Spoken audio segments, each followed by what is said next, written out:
नमस्कार,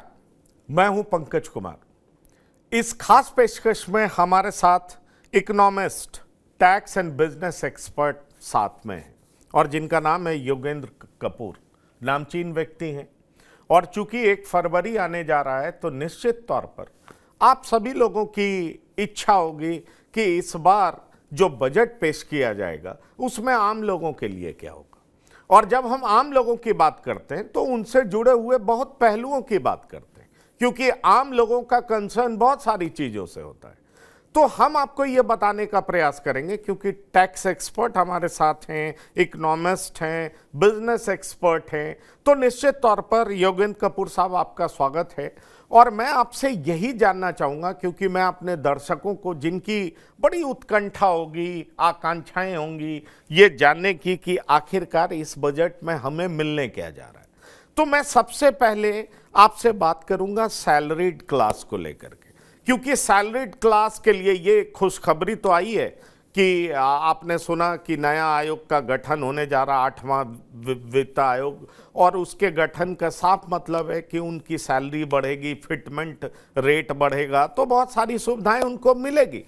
eight the same time मैं आपसे ये समझना चाहूँगा कि इस बार सैलरीड क्लास की अपेक्षाओं पर बजट किस हद तक खड़ा उतरेगा, क्योंकि अक्सर ये बात होती है कि इतनी सैलरी पे इतना टैक्स लग रहा है, हमें कुछ मिल नहीं रहा है। और अगर हम बाजार में भी देखें तो अगर टैक्स में कोई बहुत ज़्यादा रिबेट नहीं मिलता तो लोग खर्च नहीं करते, और खर्च नहीं करते तो बाजार पर इसका असर पड़ता है।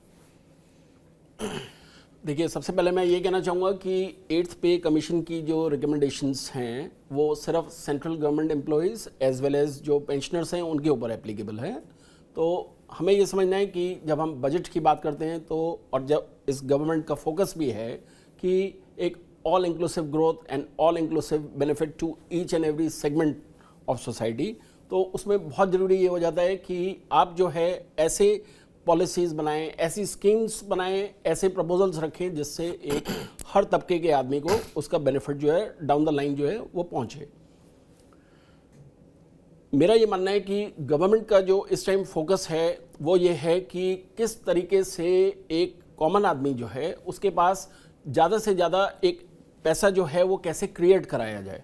और उसमें ऑब्वियस सी बात है कि टैक्सेशन मेजर्स जो हैं हमारे, उसके अंदर अगर हम इस तरीके से चेंजेस करते हैं कि जिससे कि गवर्नमेंट की जो ओवरऑल कलेक्शंस हैं उस पर भी असर ना पड़े, एट द सेम टाइम एक कॉमन आदमी है जिसको बहुत ज़रूरी है किसी न किसी फॉर्म में बेनिफिट मिलना, और इसमें मैं स्पेसिफिक हूँ टुवर्ड्स मिडिल क्लास जो है, तो उनको जो है मैं इस तरीके से देखता हूँ कि आप उनको इस तरीके से बेनिफिट क्रिएट कर सकते हैं कि जो सैलरीड एम्प्लॉयज़ हैं उसमें आप उनकी स्टैंडर्ड डिडक्शन को इंक्रीज़ कर सकते हैं।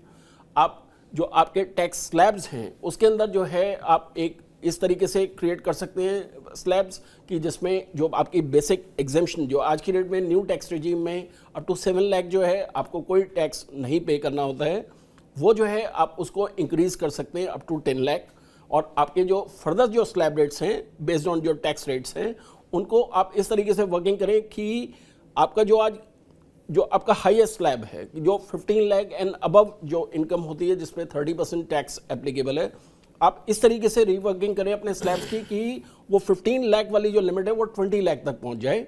उससे देखिए बेनिफिट क्या है, बेनिफिट ये है कि आप एक तरीके से जो एक इन्फ्लेशन का जो बेनिफिट मिलना चाहिए लोगों को वो एक तरीके से इस जरिए के थ्रू जो है दे रहे हैं। और आप जब एक एडिशनल पैसा क्रिएट करते हैं किसी के भी हाथ में तो वो उसको देखिए, जो स्पेंडिंग पैटर्न आज हम देख रहे हैं वो एक इस तरीके का है कि कोई भी जो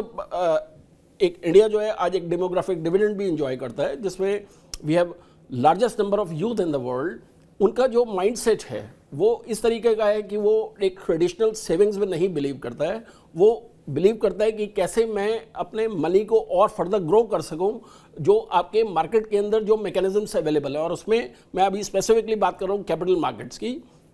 तो हम ये देख रहे हैं कि जब आप एक एडिशनल पैसा किसी के हाथ में क्रिएट करेंगे तो वो आपकी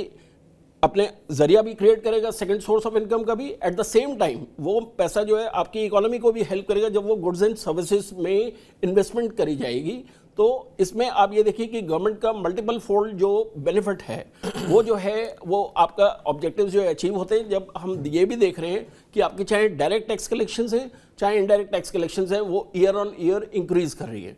गवर्नमेंट का जो फोकस है गोइंग फॉरवर्ड वो गवर्नेंस के ऊपर होना चाहिए कि आपके सिस्टम के अंदर ऐसे लूप होल्स नहीं होने चाहिए कि जिसमें जो आप एनकरेज करते हो किसी भी टाइप का टैक्स एवेजन को या टैक्स मैनिपुलेशंस को, और एट द सेम टाइम आपका फोकस जो है वो infrastructure development as well as nation की डेवलपमेंट पे होना चाहिए। बिल्कुल, क्योंकि मैं आपको बताऊं कुछ मीडिया रिपोर्ट्स में इस तरह की बातें कही जा रही है कि सरकार 20% दर के लिए आय सीमा को 12 से 15 लाख रुपए से बढ़ाकर 12 से 20 लाख रुपए करने पर विचार कर रही है, जबकि 15 से 20 लाख रुपए की टैक्स योग्य आय वालों को राहत देने के लिए टैक्स स्लैब में भी बदलाव हो सकता है। तो मुझे लगता है कि सैलरीड लोग जो हैं उनके लिए ये अच्छी खबर है। अगर सरकार ऐसा करती है तो निश्चित तौर पर मार्केट को भी बूस्ट मिलेगा, क्योंकि लोग अच्छे तरीके से खर्च करेंगे और जितना पैसा रोटेट होगा मुझे लगता है लोग उतने ही ज़्यादा लाभान्वित होंगे। इसलिए मेरे जैसे जितने भी सैलरीड लोग हैं वो निश्चित रूप से बहुत ज़्यादा आप कह लीजिए तो उम्मीदों से इस बजट को देख रहे हैं। और कहा यह जा रहा है कि आने वाले समय में 1 फरवरी को जब वित्त मंत्री बजट पेश करेंगी तो आम लोगों के लिए, सैलरीड लोगों के लिए बहुत बड़ा राहत लेकर के आएंगी। तो ये एक बहुत बड़ी बात है। और ये भी कहा जा रहा है कि वित्त मंत्रालय और पीएमओ टैक्स ब्रेक विकल्पों पर अंतिम फैसला लेने वाले हैं कि आखिरकार किस तरीके से ये जो ब्रेकअप है उसको कैसे बढ़ाया जाए, किनको टैक्स स्लैब में लाया जाए और जो मिनिमम सैलरीड पर जो टैक्स पे किया जाता है उसको बढ़ाया जाए, वो एक्सपेंड किया जाए। तो ये एक अच्छी बात है।